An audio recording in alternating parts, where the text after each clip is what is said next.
Welcome home, good hunter. What is it you desire? Good hunter, your presence somehow soothes. I sense the ancient echoes. They course your veins. Hej, hej, witam Was w podróży po fascynującym świecie Bloodborne'a. Jak przed chwilą słyszeliśmy, lalka powiedziała jakiś nowy dialog. Ona wyczuła, że mamy w sobie krew, albo na sobie krew Roma, a ona najprawdopodobniej też ma w sobie jakąś wyższą istotę, dzięki czemu no właśnie jest taką lalką, a nie inną.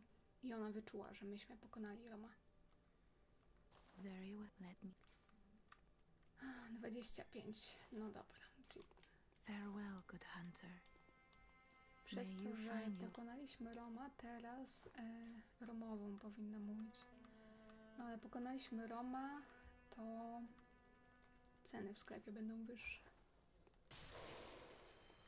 Welcome home. What is it? Very well, let me... Okej. Zobaczymy, czy nie ma Germana. Nie ma.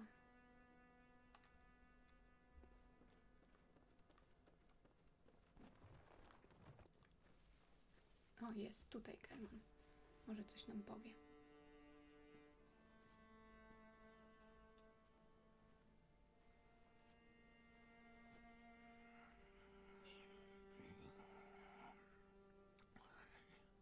Oh, Lawrence, what's taking you so long?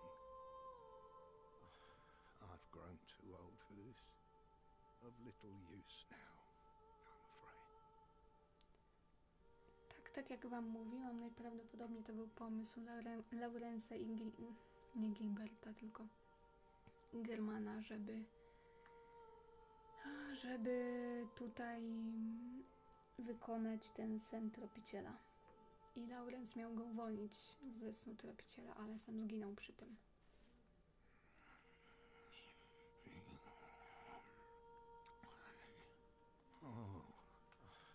Tak. Myślę, że zanim zaczniemy Yahar'gul, to dokończymy questy, bo się teraz trochę pozmieniało. Najpierw pójdźmy sobie do...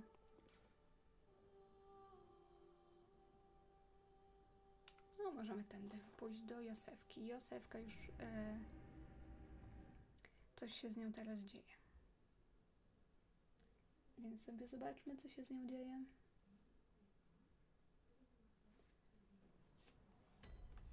Oczywiście musimy przejść naokoło. A nie, jest otwarte. O, jak wygodnie. Nie trzeba będzie biec naokoło. To wygodne, to wygodne.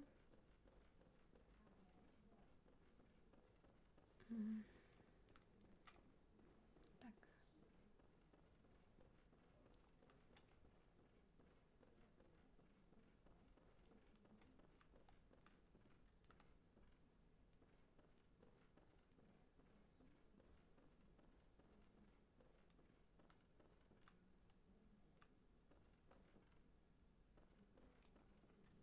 God, I'm nauseous.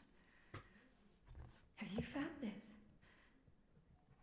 It's progressing. I can see things. I knew it. I'm different. I'm no beast. Oh, God, it feels awful. But it proves that I'm chosen. Don't you see how they writhe inside my head? It's rather rapturous.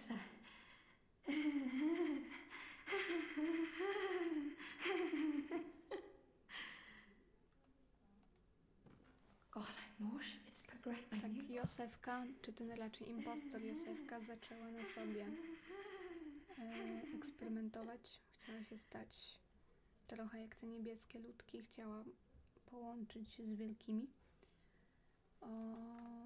No zresztą zobaczymy, co dostaniemy, jak ją zabijemy. Co prawda krwawiła jak człowiek, a nie jak wielki, nie na biało, ale zobaczmy, ma w sobie 1/3 pępowiny.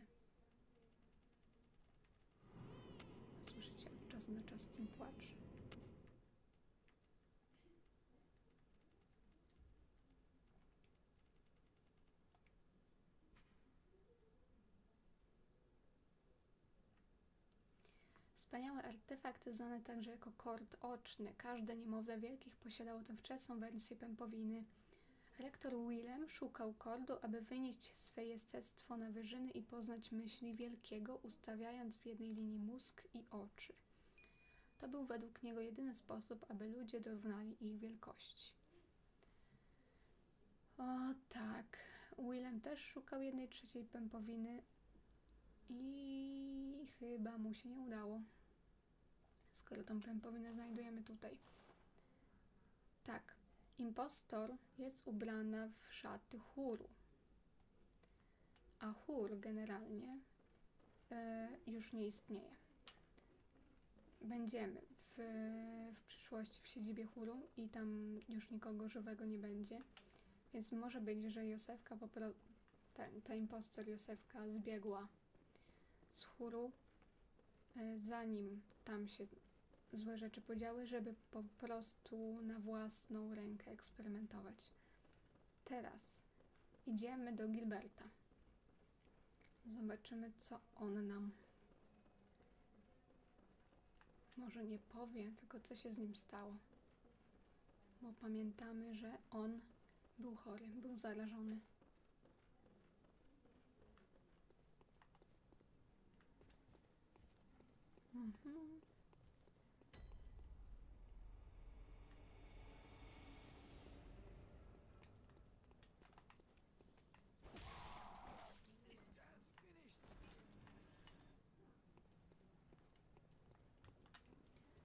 Tutaj jak wchodziliśmy pierwszy raz, to słyszeliśmy krzyk bestii kleryka. O ile dobrze pamiętacie.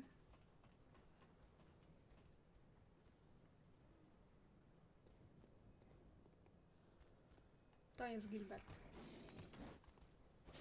Widzicie, że stał się tą samą bestią, co w Starym Jarnam.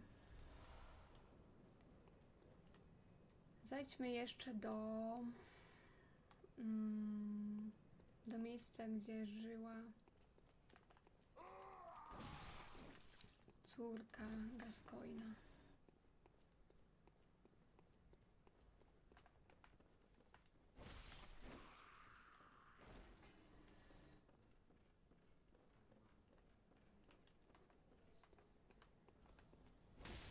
Lubię w ogóle to oświetlenie na tym etapie świata.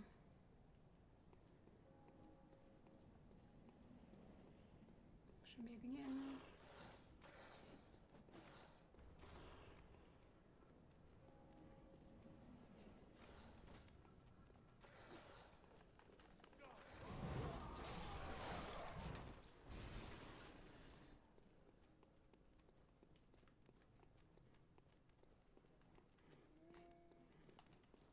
O, ten wilkołak daleko poszedł za mną.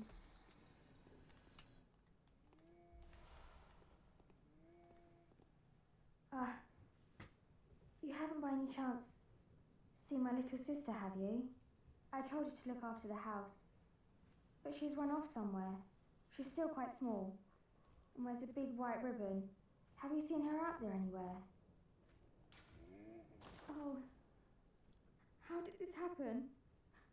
Why would she ever go outside?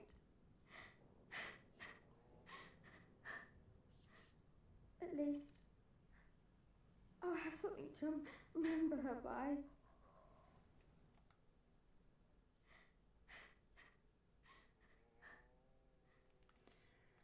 Nie wiadomo, czy to jest prawdziwa siostra i druga córka Gascoigna, bo jak pamiętacie, był taki dialog, w którym dziewczynka mówi, że kocha nas tak samo jak mamę, tatę i dziadka. Nie wspomina tam o siostrze. Nie wiadomo, co to jest za dziewczynka. Natomiast czeka ją podobny koniec jak siostry. Zaraz zresztą może zobaczymy, może wystarczy właśnie tak uruchomić ponownie grę, żeby zobaczyć, co się stało.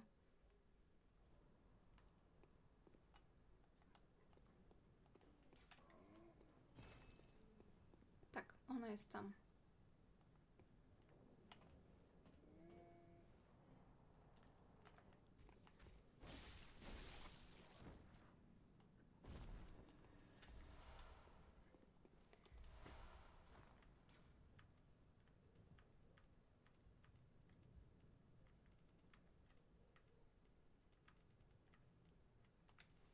Biała wstęga dziwnie lubiana przez posłańców, wstęga uszyta z pięknej koronki, lśniąca niesamowicie. Bardziej pasowałaby do uroczej małej dziewczynki niż byle zgrzybiałego posłańca.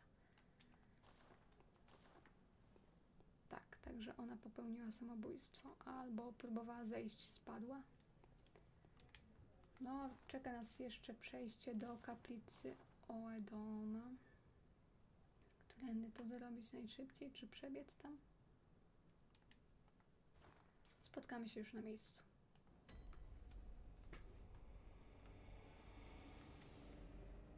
There ain't no more survivors. Yarnums.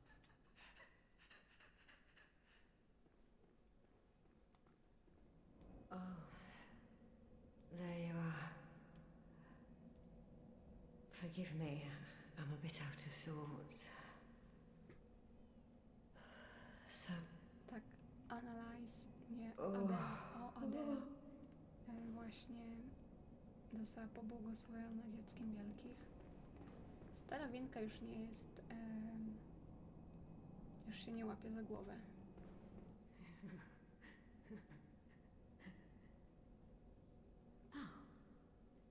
You're early, dear. You can always tell me. Mother will make everything better. Jest dla nas miła. What's wrong?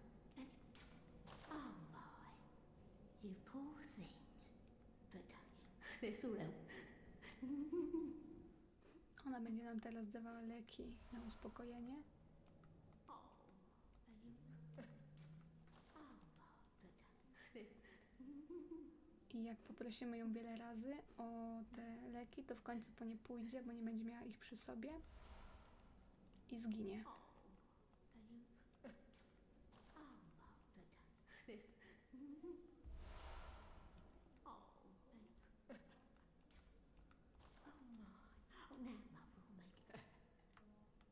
Tak. A ta z nami w ogóle nie będzie chciała rozmawiać. Będzie się tylko śmiała. No i świat się zmienił, przez co widzimy. Będziemy widzieć już teraz Amydalę normalnie. To ta Amydala nas złapie i przeniesie do DNC. Natomiast my chcemy wrócić do Jahargul. Więc spotkamy się już na miejscu. Okej, jesteśmy w Jahargul, czyli siedzibę szkoły Menzies. Teraz, gdy Czerwony Księżyc pojawił się, to rytuał mógłby być kontynuowany. Oczywiście pod warunkiem, gdyby ktokolwiek ze szkoły Menzies przeżył. No ale nie stało się, tak? Ale to, co się tu działo, czyli te rytuały i eksperymenty, pozostawiły po sobie ślad. Przyciągnęły tu i ten ślad sprawił, że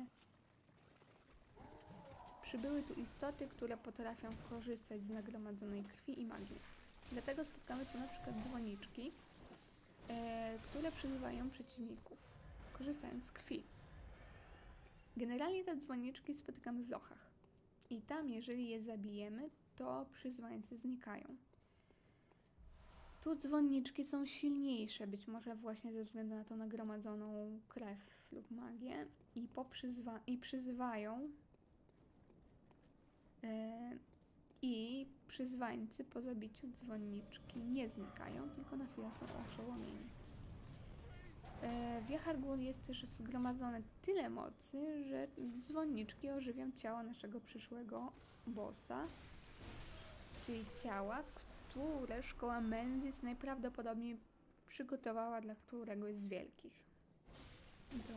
Albo dla Kos, albo dla Mergo, a być może dla dziecka Kos.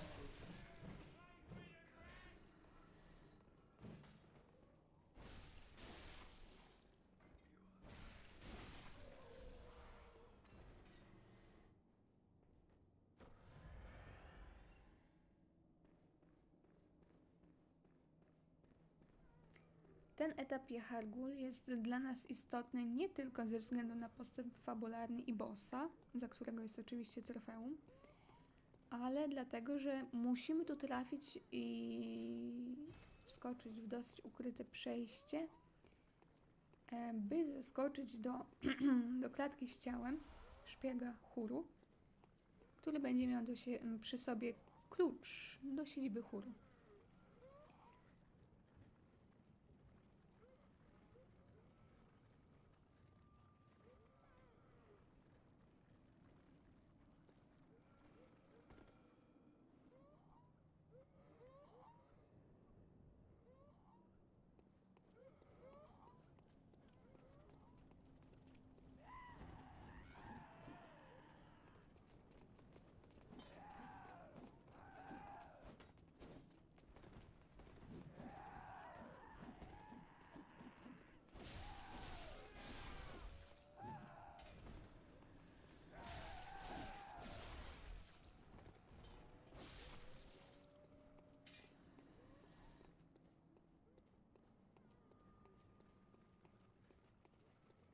Tak jak już wspominałam w poprzednim odcinku, Hur szpiegował generalnie wszędzie. A Jahargul miał przy tym potężny zastęp porywaczy, bo mieliśmy przecież Tropicię z Jahargul oraz Bagmenów. Więc najprawdopodobniej bez problemu udało im się uwięzić kogoś z Huru. I być może to właśnie od tego uwięzionego Mikolasz nauczył się magii Huru.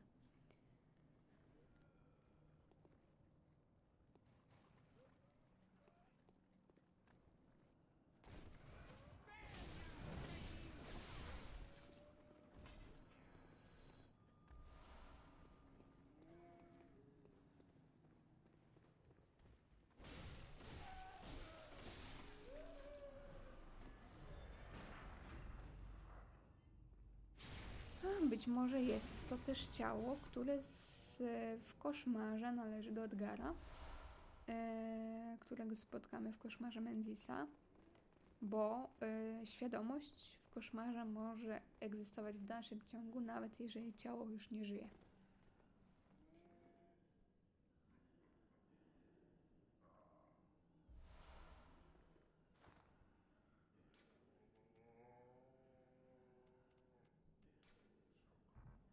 Klucz do górnego poziomu rewieru katedralnego. Wyżsi dostojnicy Kościoła Uzdrowienia wyznają szkołę Menzisa z siedzibą w niewidzianej wiosce. Na górnym poziomie zasiada natomiast Hur. Ten klucz przybliża cię o 1 krok do Huru.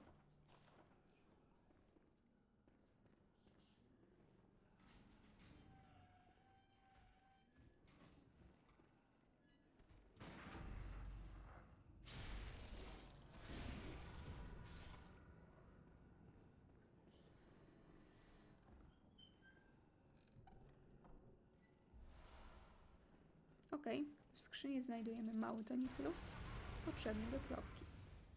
Idźmy dalej. Zaraz zobaczymy jedyną amydalę, która reaguje na nasze ruchy i nie próbuje nas przy tym zabić.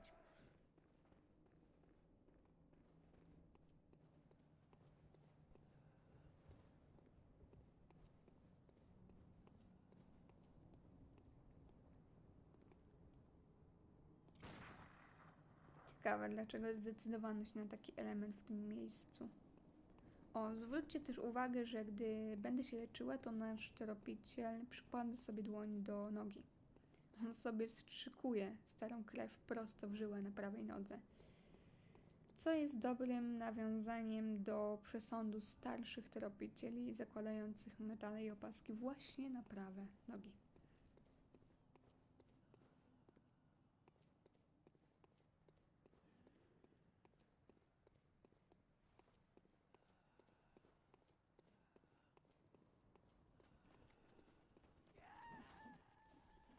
Ok, tu trzeba uważać na medale i zresztą łatwo zginąć w tym Jahargul.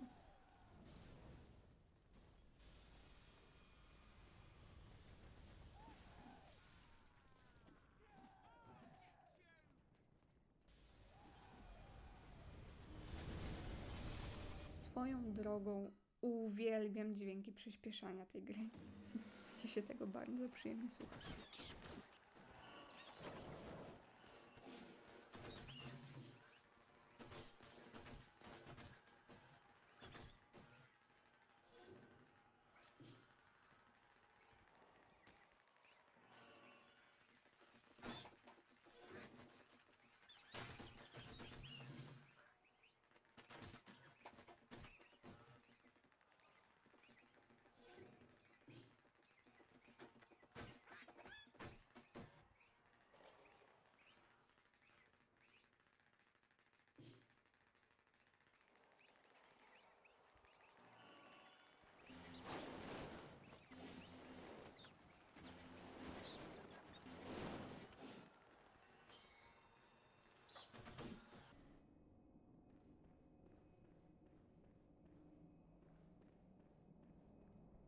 Ok, teraz idziemy tam, gdzie wcześniej było 2 bagmenów, a teraz będzie czekało na nas 3 tropicieli.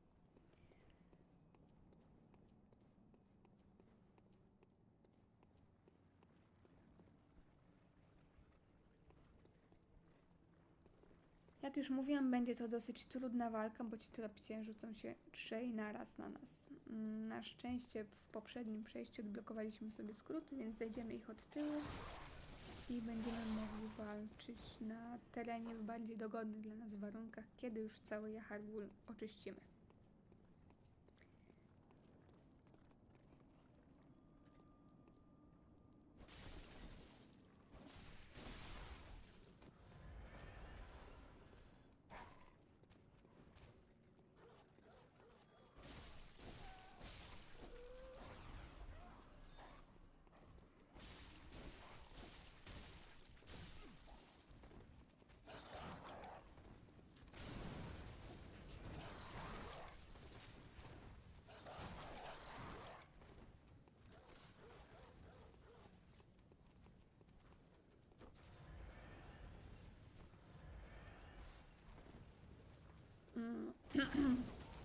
Chciałabym też wrócić do wątku Adeli, czyli tej tropicielki Czarnego Kościoła, którą uratowaliśmy z więzienia i którą wysłaliśmy do kaplicy Oedona. Być może pamiętacie, że mówiłem, że gdybyśmy wykorzystali krew Ariany 3 razy, to Adela zabiłaby Arianę ze zdrości. Natomiast co by się stało? Bo oczywiście tego questu w ten sposób nie poprowadzimy, więc co by się stało, gdyby jednak Adela zabiła Arianę? Otóż po zabiciu Ariany Adela wyszłaby przed kaplicę i z powodu szaleństwa by nas zaatakowała.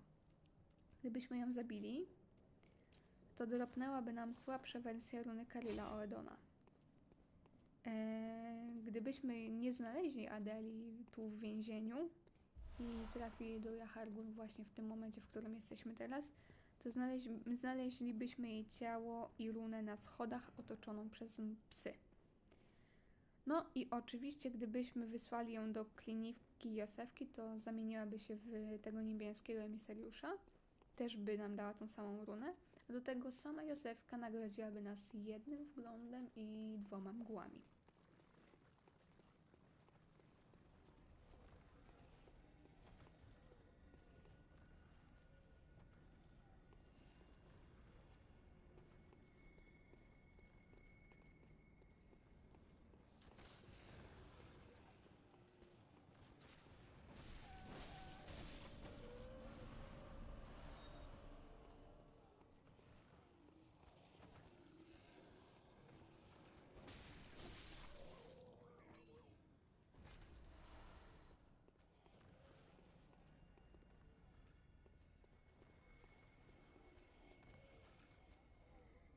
Jak pewnie zauważyliście, mamy nowy rodzaj przeciwnika.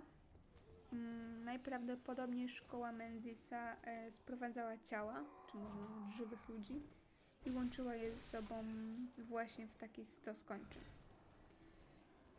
Być może były to przymiarki do stworzenia ciała dla Wielkiego.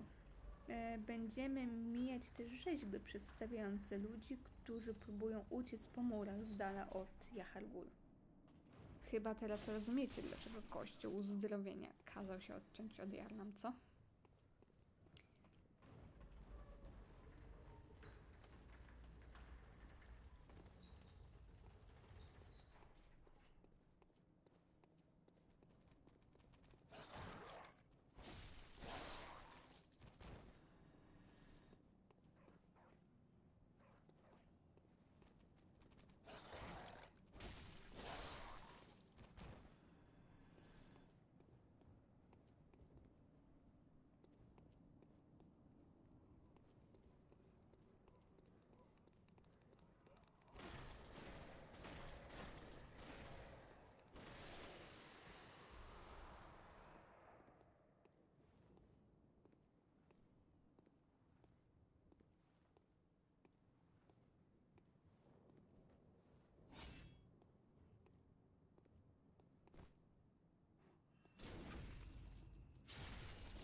Przenosimy się też w różne miejsca przy pomocy mis z wodą, a Mikołasz w przyszłości będzie korzystał z luster jak z portali.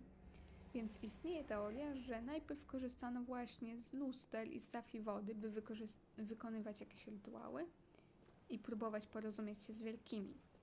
Później te rytuały ewoluowały najpierw w eksperymenty na ciałach, aż w końcu doszły do rytuału Menzisa.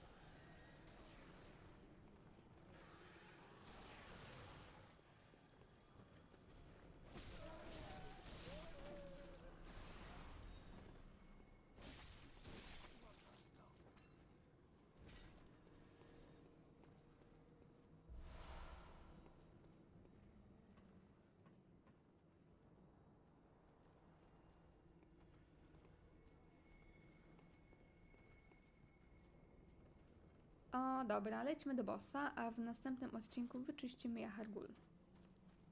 Tam, gdzie widzimy tych przeciwników w skrzynkach, tam była ta brama, przy której w poprzednim przejściu znaleźliśmy 3 tropicieli z wiedzą szaleńca. Tak najprawdopodobniej musieli dojrzeć eksperymenty Menzisa i umarli właśnie z szaleństwa.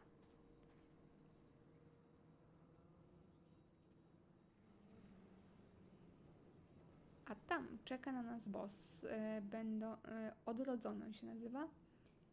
Jest on zlepkiem ciał przygotowanych przez szkołę Menzis i zostanie przyzwany przez dzwonniczki.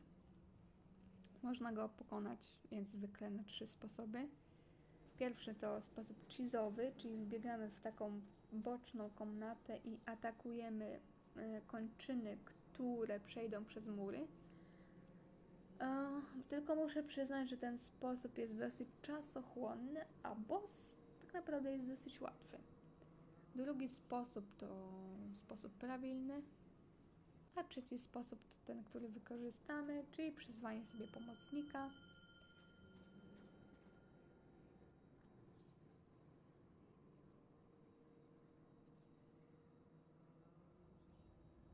Zwróćcie uwagę na ost, bo ma on nawiązania melodyczne zarówno do Wiedźmin z Hemwick, jak i do pewnego bossa z Lochu oraz do melodii związanej z Mikolaszem. No i na potrzeby tego bossa stworzono archaiczny język.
Tak jak widzieliście, to nie jest trudny boss.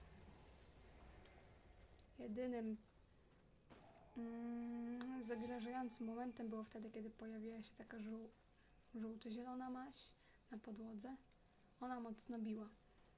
No a tak poza tym to nic trudnego. A to, proszę Państwa, jest Mikołasz. Martwy Mikołasz. Głowa szkoły Menzies.